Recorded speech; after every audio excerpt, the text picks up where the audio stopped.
Hello everyone. कैसे हैं आप सब लोग? I hope you are doing extremely well in your life and you are being honest to yourself, most importantly. जैसे कि हमने करंट अफेयर सीरीज शुरू किया था, उसका जो लास्ट दो वीडियोस इस चैनल के ऊपर अपलोड हो चुके हैं। आई होप आप लोग उस वीडियो को देख चुके हैं। और ये जो पार्ट है, ये जनवरी करंट अफेयर्स का थर्ड पार्ट है। जनवरी में मुझे और एक पार्ट चाहिए होगा, जहाँ जैसे एक एक वीडियो आपको 50 मिनट्स के आसपास मिल रहा है, वैसे ही और एक 50 मिनट के आसपास का वीडियो जनवरी महीने का आएगा। And then we can say कि we are done with the revision of the month of January current affairs के रिगार्डिंग, है ना। तो मैंने पहले भी मैंने फर्स्ट वीडियो में बोला हूँ कि ये वीडियो एक वन शॉट वीडियो नहीं है। ये video one and only solution नहीं हो सकता आपका करंट अफेयर्स प्रिपरेशन ठीक करने के लिए। ये वीडियो आप तभी देखेंगे और तभी इसको आप इसको मैक्सिमाइज इसका कर सकते हैं बेनिफिट, जब आप एक बार किसी अच्छे टीचर से, अच्छे सोर्स से करंट अफेयर्स पढ़ चुके हैं और देन आपको रिवाइज चाहिए, चीज़ों को और बेहतर तरीके से समझना है, देखना है कि क्वेश्चन कैसे कैसे बन सकता है, कैसा अपडेटेड पैटर्न है बैंकिंग एग्जाम का मेनली। तो ये सब पैरामीटर्स में अगर आपको हेल्प चाहिए होगा, ये वीडियो आपको 110% हेल्प करेगा करंट अफेयर्स को रिवाइज करने में और आप खुद को अप टू डेट रखने के लिए कि किस लेवल तक का पेपर में अभी क्वेश्चन पूछ सकता है आपसे। ठीक है, तो लास्ट दो वीडियो देख के अगर आप यहाँ पे आएंगे तो आपके लिए बेटर होगा। लास्ट दो वीडियो का जो लिंक है मैं डिस्क्रिप्शन बॉक्स में शेयर कर दूंगा। ठीक है, चलिए और टाइम वेस्ट ना करते हुए आज का वीडियो शुरू करते हैं। आई hope you will like it. चलो, आज का सेशन का फर्स्ट क्वेश्चन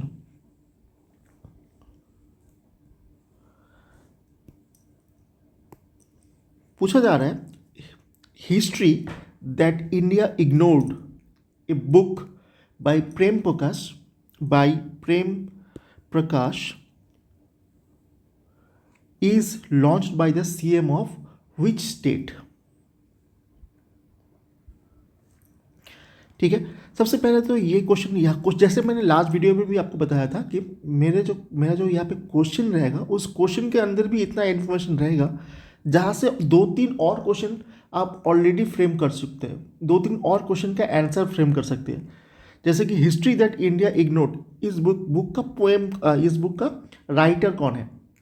अगर आपको ये क्वेश्चन किसी एक वन लाइनर के फॉर्म में एसएससी के एग्ज़ाम में, एनटीपीसी के एग्ज़ाम में या फिर स्टेट लेवल के एग्ज़ाम में मिल जाए तो आप इसमें शॉक मत होइएगा। ये बहुत एक फैक्चुअल क्वेश्चन है जो आपसे बार बार पूछते हैं। लेकिन यहाँ पे मेरा क्वेश्चन है, ये बुक तो प्रेम प्रकाश जी ने लिखा है, लेकिन इसको लॉन्च किसने किया है और कौन से स्टेट के सीएम ने किया है।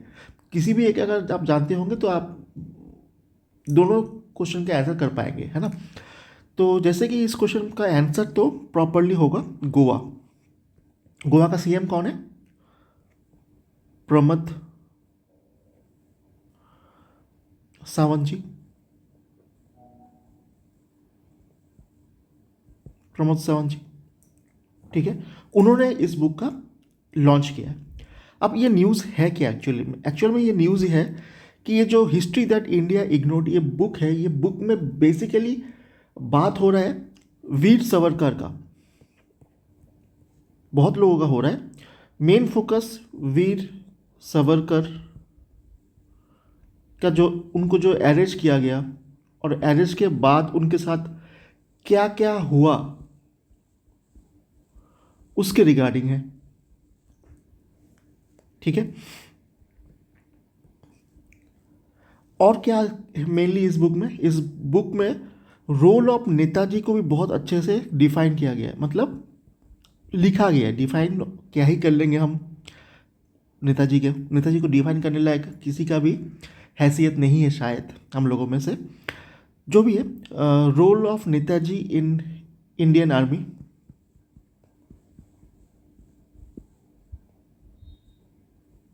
इसको भी बहुत बहुत डिटेल में इसको एक्सप्लेन कर दिया गया है ना।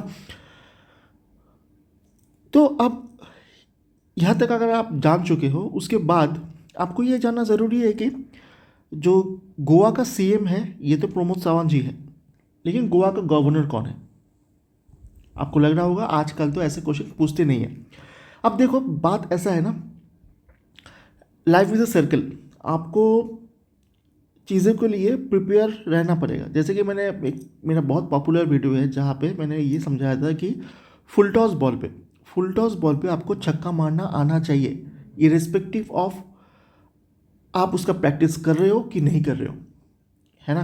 तो वही है, अगर आज के डेट में आपको गोवा का सीएम पूछ लिया जाए या फिर गोवा का गवर्नर पूछ लिया जाए, आपको वो पता होना चाहिए। आपको एग्जामिनर जो आपसे ये क्वेश्चन कर रहा है ना, वो आपको ये सोच के कर रहा है कि आपको पता होगा, पता होना चाहिए। अब आप तो है बहुत स्मार्ट, आप क्या करते हो, आप जो हाल फिलहाल का क्वेश्चन है उसको देखते हो और वहाँ पे सीएम नहीं पूछ रहा है, गवर्नर नहीं पूछ रहा है, तो आप पढ़ते ही नहीं हो उसको। लेकिन नहीं पूछ रहा है और पूछने में उनको ज़रा सा भी टाइम नहीं लगेगा। उनको बस 1 मिनट चाहिए होगा एक क्वेश्चन फ्रेम करने में, और आप उसके बाद किसी को पता होगा तो आंसर करके निकल जाएगा, आपको पता नहीं होगा आपका मार्क्स वहाँ पे सिक्योर नहीं होगा। तो जो बेसिक चीज़ें हैं ना उसको आपको पढ़ना है, उसको आपको जानना है, इरेस्पेक्टिव ऑफ आपको वहाँ से क्वेश्चन पूछता है या नहीं पूछता है। ठीक है। गोवा गोवा का गवर्नर है, जितना मुझे याद आ रहा है, अशोक जी है, अशोक गजापति राजू, ऐसा कुछ है। स्पेलिंग वगैरह ठीक ही होगा, आप फिर से एक बार चेक कर सकते हैं, लेकिन यही है। आपको ऑप्शन टिक करने से मतलब है, आपका ऑप्शन टिक करने वाला काम हो जाएगा। ठीक है। अच्छा, जैसे बाकी जो स्टेट्स हैं इसका भी थोड़ा बहुत आप नॉलेज रख लीजिए। यूपी का तो मुझे सीएम बताना नहीं पड़ेगा, इतने न्यूज़ में रहते हैं वो, योगी जी, योगी आदित्यनाथ सीएम। अच्छा, उन वहाँ पे गवर्नर कौन है? यूपी का गवर्नर कौन है? आनंदीबाई पटेल। ठीक है। अच्छा, महाराष्ट्र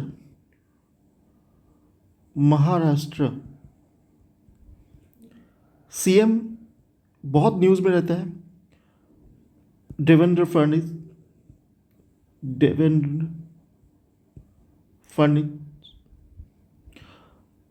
गवर्नर कौन है? जिष्णु जिष्णु देव वर्मा, ऐसा कुछ नाम है।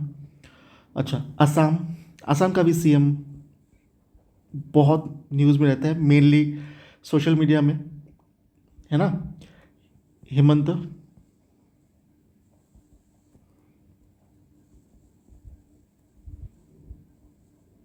बिशी शर्मा। क्या बोलते हैं उनको?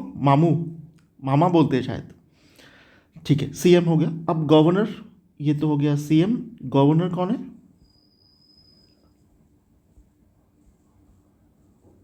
लक्ष्मण आचार्य।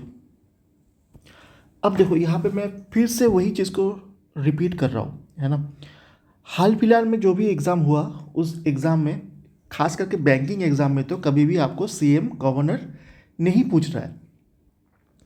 लेकिन अगर आप ट्रैक रिकॉर्ड देखेंगे बैंकिंग एग्ज़ाम का, हाल फिलहाल में जो करंट अफेयर सेक्शन है उसमें स्टैटिक जीके काफ़ी पूछने लगा है, जो कि प्रायर टू 2-3 ईयर्स नहीं पूछते थे। उतना स्टैटिक अवेयरनेस का क्वेश्चन आपको नहीं मिलता था 2 साल पहले तक भी। लेकिन उस मतलब मैं बोल रहा हूँ 2020 तक स्टैटिक का क्वेश्चन बहुत पूछा है। लेकिन 2020 के बाद से 2023-24 तक स्टैटिक अवेयरनेस उतना नहीं पूछा गया था। लेकिन फिर से लास्ट 1 साल में, 1.5 साल में जितना बैंकिंग का पेपर हुआ उसमें स्टैटिक अवेयरनेस का क्वेश्चन फिर से पूछने लगा है। सेम सेम कॉन्सेप्ट यहाँ पे भी है। सीएम गवर्नर का क्वेश्चन पहले काफ़ी सारे एग्जाम में, बैंकिंग एग्जाम में भी पूछता था, लेकिन अभी 1-2 साल में या दो ढाई साल में उतना नहीं पूछा गया है। लेकिन इसका मतलब ये कभी भी नहीं है कि आपको आगे नहीं पूछा जाएगा। आपको पूछा नहीं जा रहा था क्योंकि आप उस पैटर्न को पहचान चुके होंगे। वो जो एग्जामिनर है वो समझ चुका था कि आपको पैटर्न पता चल गया है।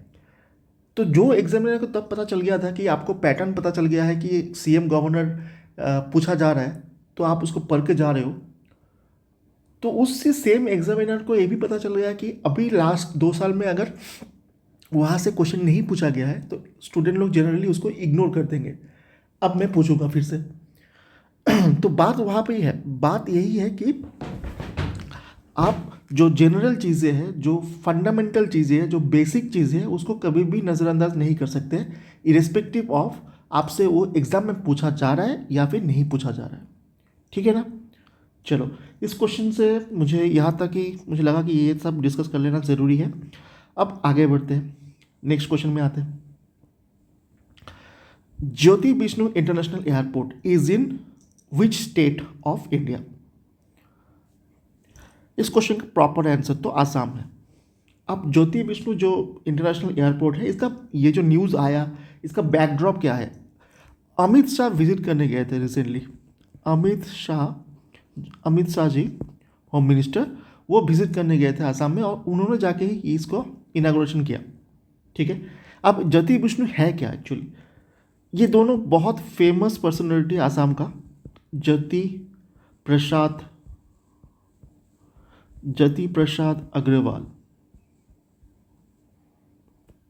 और विष्णु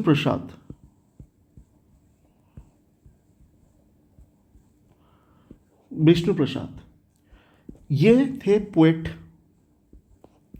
ये थे पेंटर। बेसिकली पेंटर क्या करते थे ना ये लोग, जब फ्रीडम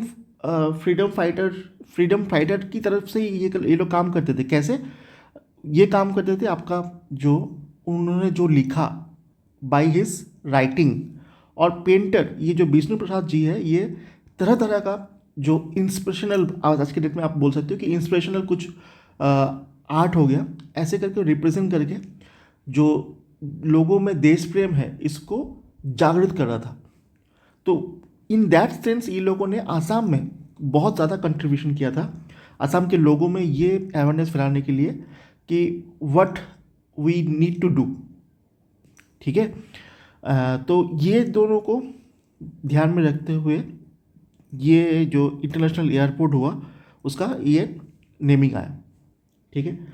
तो ये जो बना है ना, ये टोटल इसका जो कॉस्टिंग है लगभग 291 करोड़ रुपीज़ है, 291 करोड़ रुपीज़। और जो अमित शाह विजिट किए थे आसाम में, तब उन्होंने एक पुलिस कमिश्नर का ऑफिस भी, पुलिस कमिश्नर का ऑफिस ये भी इनागोरेट किया। बहुत बड़ा सा एक है और इसका टोटल फंडिंग है, टोटल कॉस्टिंग पड़ रहा है इसका 111 करोड़। ठीक है। तो ये दो चीज़ आप ध्यान रखेंगे, ये न्यूज़ में आया था। और ये दो कौन है, थोड़ा बहुत आपको आइडिया होना चाहिए। आपसे पूछ सकता है कि जैसे बैंकिंग का पैटर्न है, कैसे क्वेश्चन कर देगा, Jyoti Vishnu international airport is in Assam, Amit Shah ji ने इनका इनागोरेट किया, इसका कॉस्टिंग इतना है। अब इनका जो नाम पड़ा है ज्योति प्रसाद जी, ये थे कौन? आपको जानना ज़रूरी है। He was a poet. ठीक है। चलो next question. Which state ranked first in interoperable criminal justice system 2.0 ranking with 93.46 score? ये स्कोर आप याद करेंगे, आपको बैंकिंग एग्जाम में ये स्कोर पूछ लिया जा सकता है और आप तब बोलेंगे कि बहुत टफ पेपर आया है ना। आपको ये सब रैंकिंग के साथ साथ कितने नंबर पे है, साथ साथ उसका जो स्कोर है उसको भी याद रखना पड़ेगा आज के डेट में। जो भी है, इस क्वेश्चन का आंसर क्या है? इस क्वेश्चन का आंसर, प्रॉपर आंसर है Uttarakhand. Which state rank first? That is Uttarakhand. अब सेकंड कौन है इस रैंकिंग में? आप सोच रहे होंगे कि सर सेकंड पूछता है क्या? मैंने जिस बार IPS क्लियर किया था मुझे एकदम प्रोमिनेंटली याद है, मुझे पूछ लिया गया था कि एक ऐसा क्वेश्चन था जहाँ पे 5 ऑप्शन देके आपसे ये पूछ लिया गया था कि इसमें से कौन सा ऐसा बैंक है जो टॉप 5 में नहीं है, and the names were very very close. ठीक है। तो आपसे टॉप 5 तक पूछा जा सकता है आज के डेट में। ठीक है, जो भी है। सेकंड इस लिस्ट में कौन है? सेकंड पोजीशन में है हरियाणा, जो स्कोर है वो है 93.41, 93.41। अच्छा, थर्ड कौन है? थर्ड है असम, स्कोर कितना है? 93.16। ठीक है। अच्छा, ये जो रैंकिंग है ये बेसिकली बनाता कौन है? बनाता क्या कौन है ये बनाता है by National Crime Records Bureau, NCRB. कौन से मिनिस्ट्री के अंदर ये पड़ता है? Ministry of home affairs.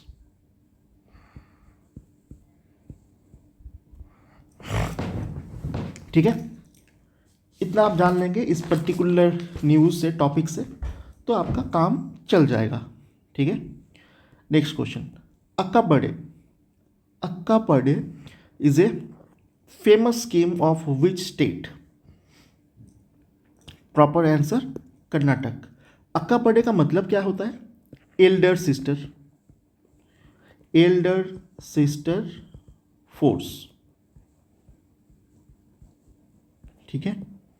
Basically ये क्या है आपको पता चल गया होगा कि ये it aims to protect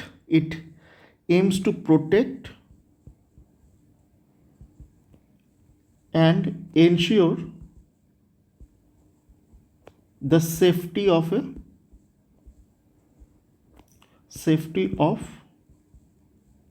women and also minor girls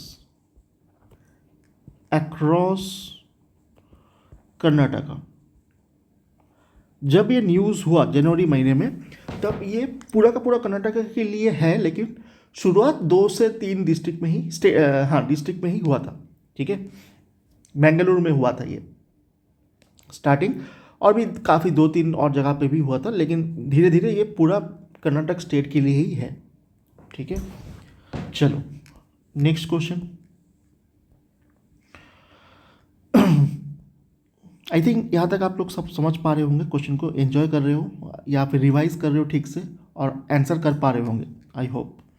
चलो, बोला जा रहा है क्वेश्चन नंबर 5 में, ऐसा क्वेश्चन है कि बोला रहा है, क्वेश्चन के अंदर इंफॉर्मेशन है, Andhra Pradesh is set to become a global hub for clean energy with the launch of 83,000 crore green hydrogen and green ammonia complex in Kakinada. This project aims to produce 5 million tons of green ammonia annually by which year? ठीक है, इस question के answer है 2030 and it is one of the most important question for your upcoming exam.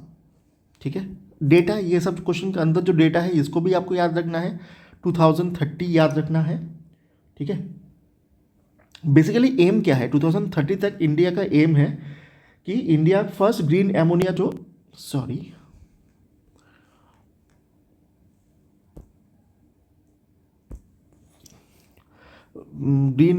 जो export करेगा ना, India जो first green ammonia export करेगा,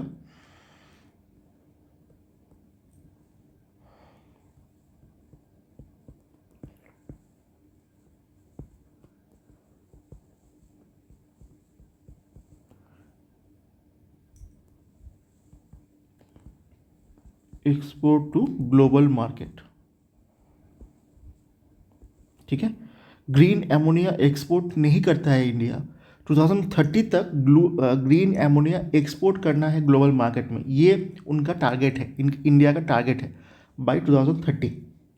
ग्रीन एमोनिया है क्या? बेसिकली आप बहुत ज़्यादा डिटेलिंग में ना जाके इतना समझ सकते हो कि कार्बन फ्री एमोनिया, या फिर आपको बोल सकते हो कि जहाँ पे no use of greenhouse gas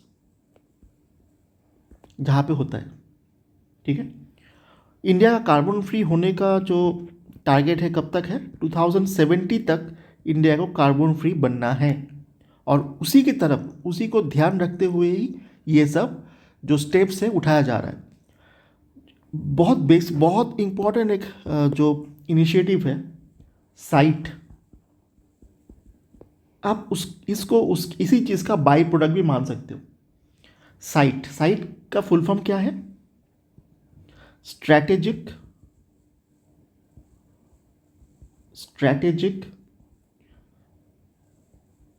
intervention for green hydrogen transition.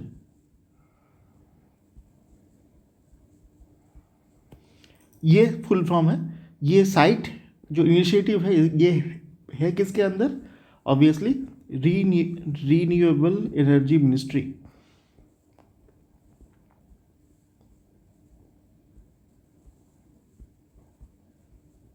इसके अंदर पड़ता है ये, है ना। तो आप ये सब चीज़ें ध्यान रखेंगे और साइट का फुल फॉर्म एक बार याद कर लेंगे, है ना। चलो नेक्स्ट क्वेश्चन में आते हैं। Sorry, Spituk festival celebrated in which state और यूटी, जो भी है, कहाँ पे ये मनाया जाता है? इस क्वेश्चन का प्रॉपर आंसर है लद्दाख। लद्दाख में स्पिट्टुक बोल के एक फेस्टिवल है जो बहुत ज़्यादा फेमस है। जैसे हम लोग बोलते हैं ना कि गंगा में जाके गंगा में डुबकी लगाने से हमारे पाप धुल जाएंगे, ऐसा हमारा कॉन्सेप्ट है। तो उनका कॉन्सेप्ट भी यही है। मतलब स्पिट्टुक जो वहाँ पे उनका जो मोनेस्ट्री है, वहाँ पे जाके कोई अगर ये फेस्टिवल को अटेंड कर लेता है तो उनको लगता है कि उनको लगता है, क्या बिलीव ये है कि जो सोल है, आपका जो सोल है, सोल के अंदर जो नेगेटिव एनर्जी है या फिर आपके आसपास जो नेगेटिव एनर्जी है वो बाहर चला जाता है, वो डिस्ट्रॉय हो जाता है।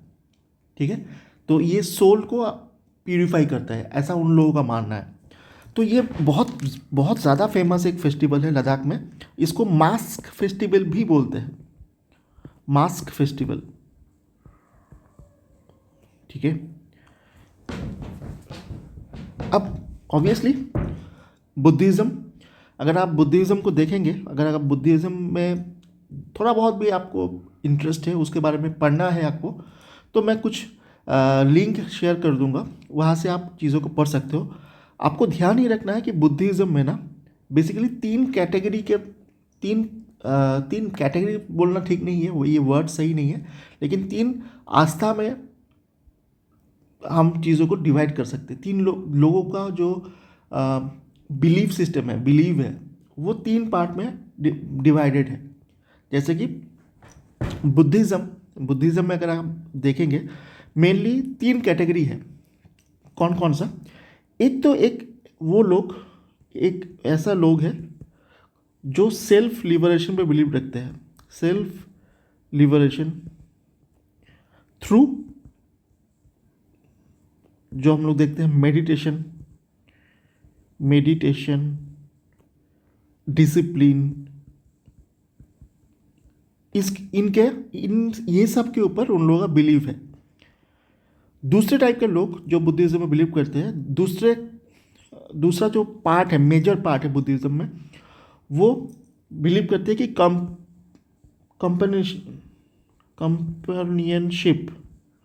कंपेनियनशिप एंड क्या बोलते हैं उसको, helping others is the main motto of life. ठीक है, थर्ड जो पार्ट है, थर्ड जो सेक्शन है, वो रिचुअल बेस्ड है। जो बहुत सारे रिचुअल को फॉलो करते हैं, परफॉर्म करते हैं। तो जो ये स्पिट्टुक है, वो रिचुअल बेस्ड एक फेस्टिवल लद्दाख में। और जो रिचुअल बेस्ड लोग हैं, रिचुअल बेस्ड बुद्धिज़्म है, वो मेनली तिब्बत या फिर नेपाल, भूटान, ये सब जगह पे मनाया जाता है। ये सब जगह पे ज़्यादा लोग ये रिचुअल बेस्ड जो उनका बुद्धिज़्म है, इन पे बिलीव रखते हैं। ठीक है, जो आप ब्रॉडली बोल सकते हो जो हिमालय रेंज में है, हिमालयन रीजन में, वो ये रिचुअल बेस्ड जो बुद्धिज़्म है इसको फॉलो करते हैं मेनली। ठीक है, तो ये जो सेल्फ लिबरेशन वाला पार्ट है, यहाँ यहाँ पे जो श्रीलंका है ना, श्रीलंका, थाईलैंड, यहाँ के लोग इसको ज़्यादा फॉलो करते हैं। और जो चाइना है या फिर जापान है, ये फॉलो करते हैं ये second part, companionship and helping others. ठीक है, तो एग्जाम पॉइंट ऑफ व्यू से शायद बहुत ज़्यादा यह सब इम्पोर्टेंट नहीं था, ये सब part exam point of view से उतना इम्पोर्टेंट नहीं था। लेकिन हाँ, स्पिटुक गुस्टर कहाँ पे मनाया जाता है, क्या नाम है, मास फेस्टिवल भी बोलते हैं, ये सब आपको पता होना चाहिए। बहुत फेमस फेस्टिवल है और बहुत ज़्यादा खूबसूरत टाइम होता है उस टाइम पे लद्दाख में। लद्दाख है ही इतना सुंदर, उस टाइम में और ज़्यादा सुंदर लगता है। ठीक है, चलो नेक्स्ट क्वेश्चन। ऑपरेशन प्रहार is an initiative of which state government. बहुत ज़्यादा एक सिंपल क्वेश्चन है, बहुत ज़्यादा एक फेमस क्वेश्चन है, बहुत ज़्यादा न्यूज़ पे रहा है ये चीज़। ऑपरेशन प्रहार, क्वेश्चन का आंसर क्या है, पंजाब है, सॉरी। ठीक है क्या बेसिकली ये है to dismantle the gangster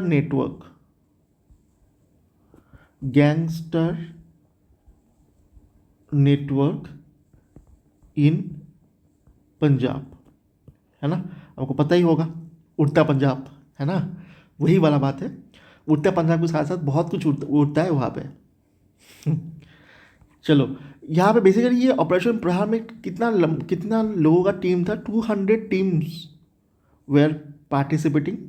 200 teams जो है, 2000 है, 2000 टीम्स है जो इस ऑपरेशन प्रहार के अंदर क्या बोलते हैं डिप्लॉय किया गया है।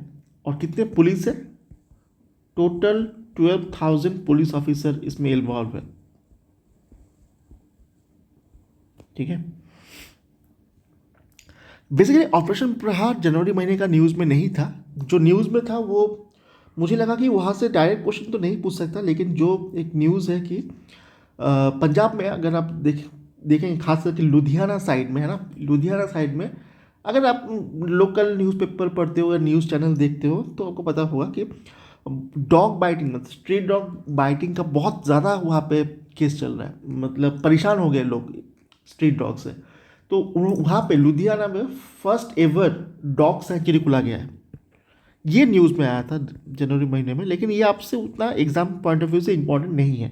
ठीक है, फर्स्ट एवर डॉग सेंचुरी कहाँ पे खुला गया है, पंजाब में लुधियाना। लोग लिटरली परेशान हैं वहाँ पे स्ट्रीट डॉग से। ठीक है, चलो नेक्स्ट क्वेश्चन। मुख्यमंत्री Etikoli Duti Paat scheme is related to which section of the people.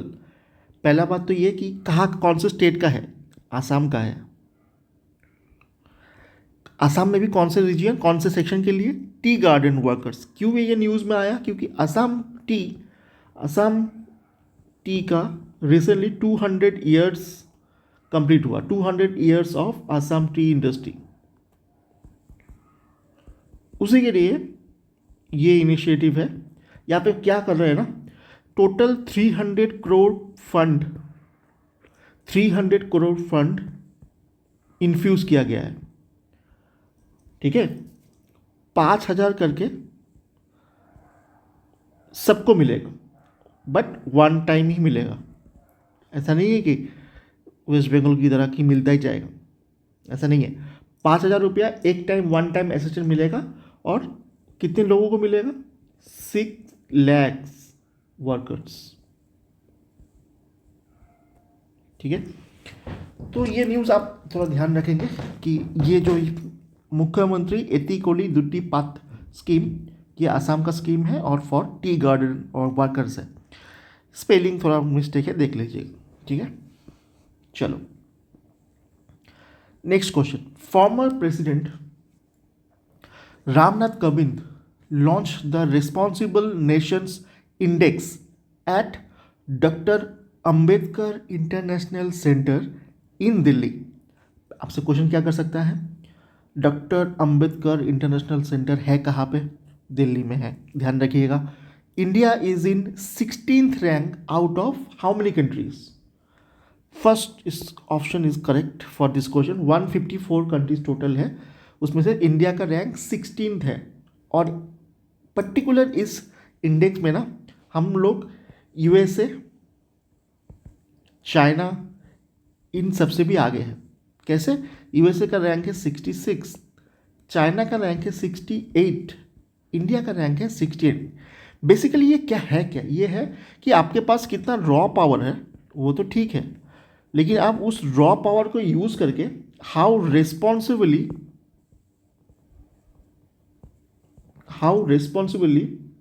Nation can use it, उसको ये पैरामीटर को देख के चीज़ों को इंडेक्स बनाया गया है। ठीक है, ध्यान रखा गया है कि nation can use it, how responsibility का मतलब क्या है, आप एनवायरनमेंट को कितना नुकसान कर रहे हो, कितना आप जो क्या बोलते हैं उसको, वाइडर जो मोटिव है उसको कितना आप ध्यान रख रहे हो, वो सबको ध्यान रखते हुए ये इंडेक्स बनाया गया है, जहाँ पे पाया गया कि यूएस 66 नंबर पे है, चाइना 68 नंबर पे है, इंडिया 16th नंबर पे है। और फर्स्ट में कौन है, फर्स्ट में है सिंगापुर, सेकंड में कौन है, स्विट्जरलैंड। ध्यान रखिएगा, तीन मेन पिलर्स है जिसके ऊपर डिपेंड करके ये बनाया गया है। वो सब भी अगर आपको बैंकिंग एग्जाम में पूछ लिया जाए तो पूछ सकता है। डिग्निटी जो देखा गया है, डिग्निटी क्या है, वेलबिंग, और थर्ड पिलर था कमिटमेंट। ये तीन मेन पिलर के ऊपर बेस करके ये रैंकिंग बनाया गया है ऑफ दोज कंट्रीज। ठीक है, समझ पा रहे होंगे आप चीज़ों को। चलो नेक्स्ट क्वेश्चन में आते हैं।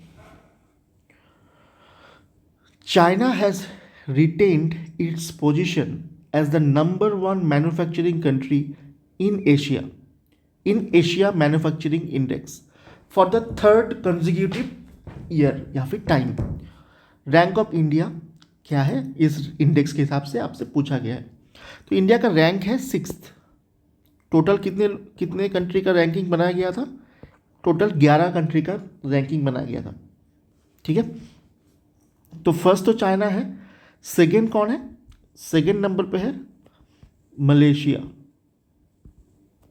ठीक है, बेसिकली क्या चेक कर रहा है ये रैंकिंग, ये चेक कर रहा है कि कितना रिलेटिव कॉम्पिटिटिवनेस है of the major manufacturing economy. ठीक है, ये चेक करने के लिए ये रैंकिंग बनाया गया है। तो जो एशिया मैन्युफैक्चरिंग इंडेक्स में चाइना टॉप में आया, कितनी बार आया, वो भी आपसे किसी एग्जाम में पूछा जा सकता है, ध्यान रखिएगा। ठीक है, चलो next question. World's most valuable IT service brand for the 8th consecutive time with 90.7 score line is which company. ठीक है, इस क्वेश्चन का आंसर है एसेंचर। ठीक है, एसेंचर का अभी मार्केट वैल्यू कितना है, 42.2 billion. 42.2 billion is the total market value. ठीक है, हेड कौन करता है इसको, जूली स्वीट ऐसा नाम है। कहाँ पे हेडक्वार्टर इसका, डबलिन आयरलैंड पे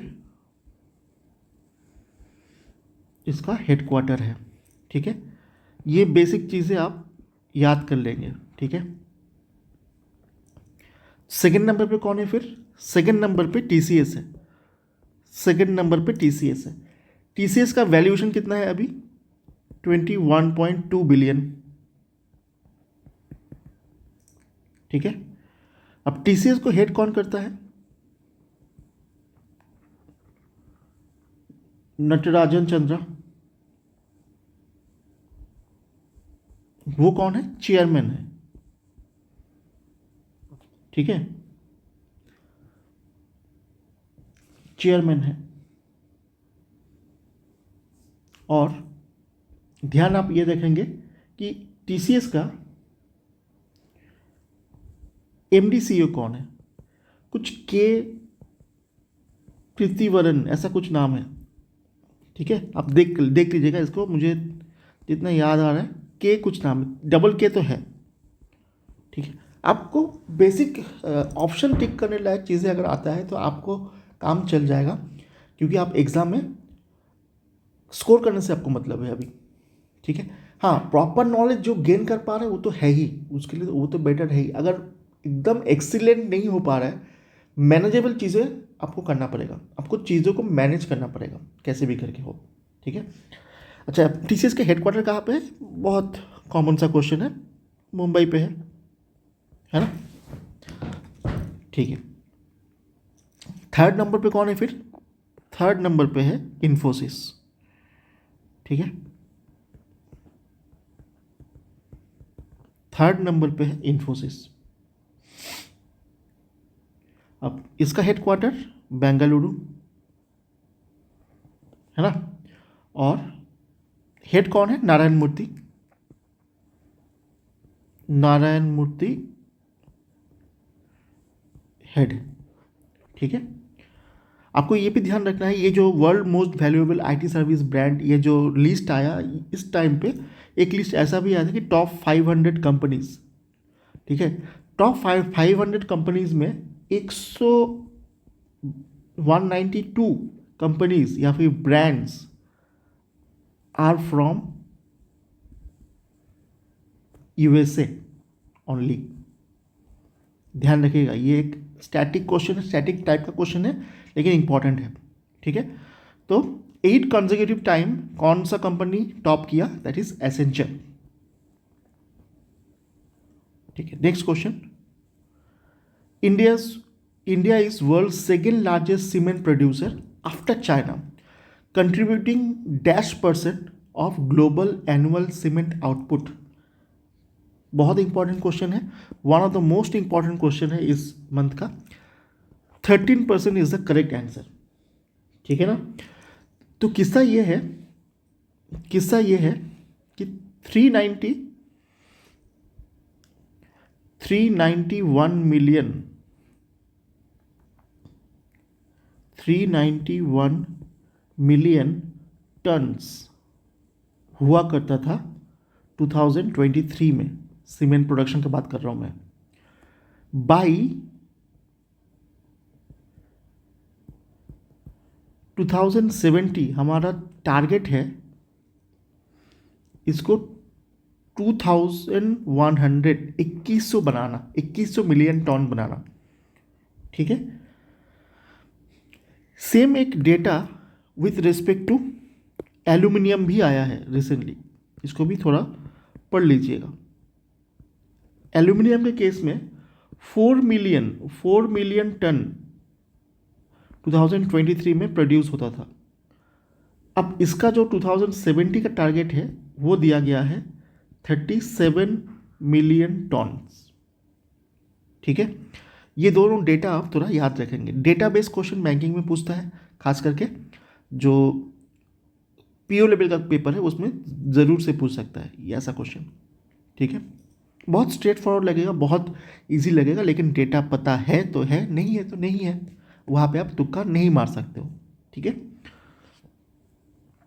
चलो next question, MSME section is the backbone of India's Nations industry escape. ठीक है, दिस सेशन ये गलत लिखा गया है, सेशन नहीं, दिस सेक्शन। ठीक है, करेक्ट कर लीजिएगा, this section contributes %% of national GDP. ठीक है, क्वेश्चन का प्रॉपर आंसर क्या होगा? Proper answer is 30% of the national GDP MSME sector से ही आता है। एमएसएमई सेक्टर का हेड कौन है, मतलब मिनिस्टर कौन है? जितेंद्र राम मांझी। पहले भी हम लोग लास्ट वीडियो में डिस्कस किए थे जितेंद्र राम मांझी, और ये बार बार डिस्कशन में आएगा इनका नाम। पढ़ते पढ़ते बार बार पढ़ते पढ़ते आपको ऑटोमेटिक याद हो जाएगा, है ना। ये जो एमएसएमई सेक्टर है ना, ये कितने लोगों को जॉब दे रहा है, मतलब